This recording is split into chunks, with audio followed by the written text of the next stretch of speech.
Narmada international स्कूलच्या ज्ञानोत्सव या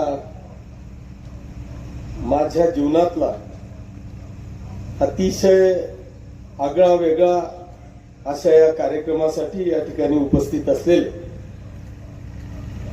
महाराष्ट्राचे प्रसिद्ध असे व्याख्याते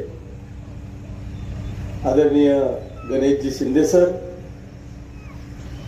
ज्यांनी आत्ताच आपल्याला अतिशय सुंदर असं मार्गदर्शन की ज्यांनी मला गेल्या वर्षभरापासून या शाळेच्या निर्मितीसाठी प्रचंड अशी साथ दिली आणि भविष्यातही देतील असे आमचे मित्र प्राध्यापक संजय पाटील सर, ज्यांनी या पाचोरा तालुका आणि परिसरातील अनेक विद्यार्थ्यांना एमपीएससी यूपीएससी पर्यंत पोहोचून उत्तीर्ण केलं आणि त्यांना एक चांगल्या पद्धतीची व्यवसाय असेल किंवा नोकऱ्या मिळवून दिल्या असतील असे आमचे दुसरे प्राध्यापक आदरणीय चिंचोले सर, तहसीलदार आदरणीय बनसोडे साहेब, मंचावर उपस्थित असलेले आमचे मोठे बंधू राजेंद्र पाटीलजी, शिवसेनेचे जिल्हा प्रमुख रावसाहेब जिबू, सभापती गणेश पाटील, उपनगराध्यक्ष राजू जिबू, या शाळेच्या मुख्याध्यापिका आदरणीय प्रभू मॅडम, पाचोरा आणि भडगावच्या दोघेही नगराध्यक्ष मॅडम, प्रियंका, सुमित, मंचावर उपस्थित असलेले आपल्या नगरपालिकेचे शिओ आदरणीय देवरे साहेब, पीईपीआय निकम साहेब, आमचे आर्किटेक्ट रोहितजी रिझारी, ज्यांनी 3 महिन्यामध्ये मोठी बिल्डिंग उभी केली आणि अजून त्यांना चॅलेंज आहे की 2 महिन्यामध्ये आपल्या ताब्यात जी बिल्डिंग पूर्ण करून देणार आहेत, असे आदरणीय साकलाजी, सांगितलं बरं सगळ्यांना 2 महिन्यात, भैयासाहेब, आणि या ज्ञानोत्सवाला आवर्जून आपल्या परिवारासह आपल्या मुलाबाळांसह उपस्थित असलेले सर्व माता भगिनी, बांधवांनो आणि बालगोपाल मित्रांनो,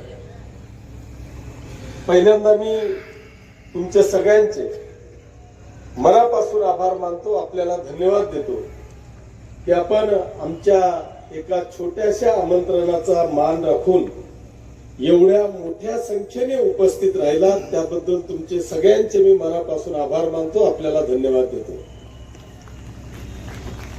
जेव्हा हा कार्यक्रम घ्यायचं निश्चित केलं, अस्मिताताई राहून गेल्या, सॉरी, जेव्हा हा कार्यक्रम घ्यायचं निश्चित केलं त्यावेळेस मला अनेकांच्या अशा सूचना होत्या सर की आपण एखादी हिरोईन आणावी, गायनाचा कार्यक्रम ठेवावा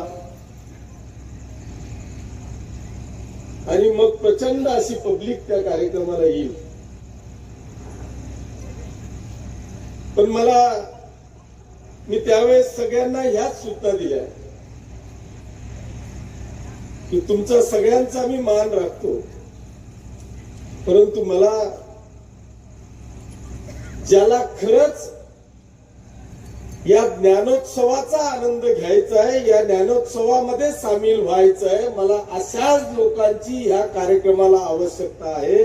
इथं गाण्यांना किंवा तमाशासाठी मला कोणालाही बोलवायचं नाही. आणि म्हणून मी म्हटलं की आपण या ज्ञानोत्सवाच्या या बुद्धिजीवी कार्यक्रमासाठी आपण सगळेजण एवढ्या मोठ्या संख्येने आलात, त्याबद्दल खरोखर मी तुमचे मनापासून आभार मानतो. बांधवांनो, मी अनेकदा असा म्हणजे ज्या दिवसापासून मी आलो राजकारणामध्ये, अर्थात त्याच्याही आधी मी अनेक प्रकारचे व्यवसाय केले आणि त्या सगळ्या व्यवसायांमध्ये तुमच्या सगळ्यांच्या आशीर्वादाने मी यशस्वी झालो.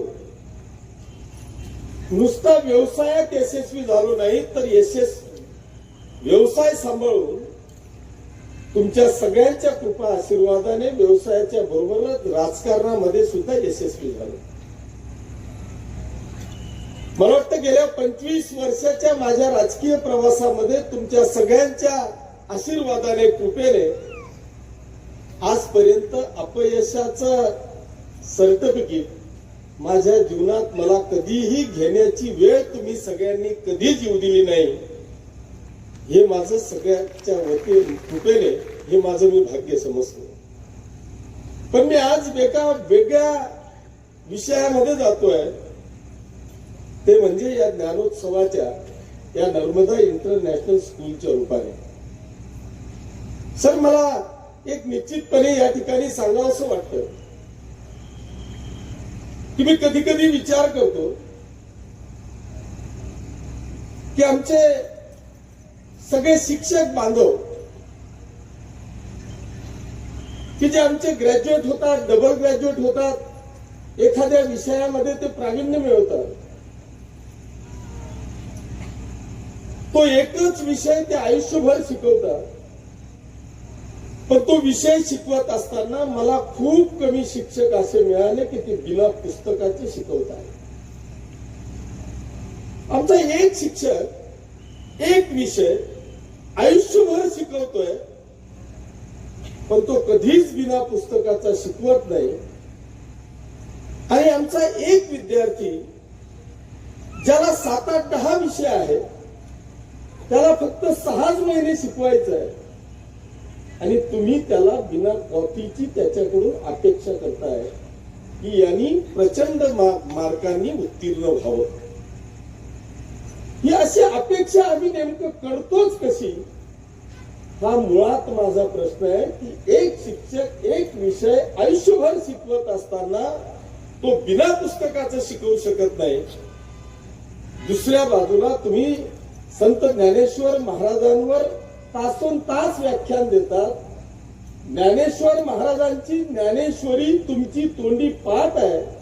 तुम्ही पृष्ठापासून तर अभंगापर्यंत तुम्ही एका तासात किंवा 1 तास 2 तास कुठल्याही संतांवर तुम्हाला बोलायला सांगितलं तर तुम्ही एक ओळी त्यांची सांगता. पण आमचं असं का आहे? आणि आता त्याचं उत्तर मला वाटतं ह्या वर्षी आपल्याला पाहायला मिळेल की या महाराष्ट्रामध्ये 10वी आणि 12वीच्या स्ट्रिक्टली एक्झाम झाल्या, त्यांना सीसीटीव्ही मध्ये किंवा व्हिडिओ शूटिंग मध्ये त्यांना ठेवलं गेलं. मला असं वाटतं की ह्या वर्षी 70% वरती निकालच जाऊ शकणार नाही, किमान 30% विद्यार्थी आमचे नापास होते.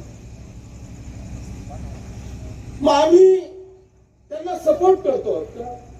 आम्ही आमच्या विद्यार्थ्यांच्या पालकांचा आम्ही फसवतोय का?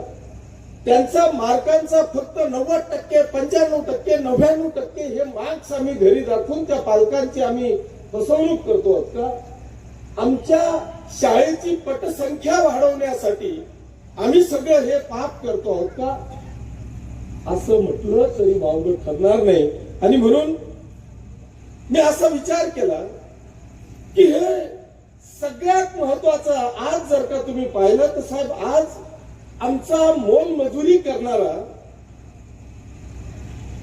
प्रत्येक पालक, प्रत्येक पॅरेंट्सला असं वाटतं की आज माझ्या जवळ जरी काही नसलं तरी हा जो माझा मुलगा आहे, ही जी माझी मुलगी आहे, ही माझी उद्याची संपत्ती आहे.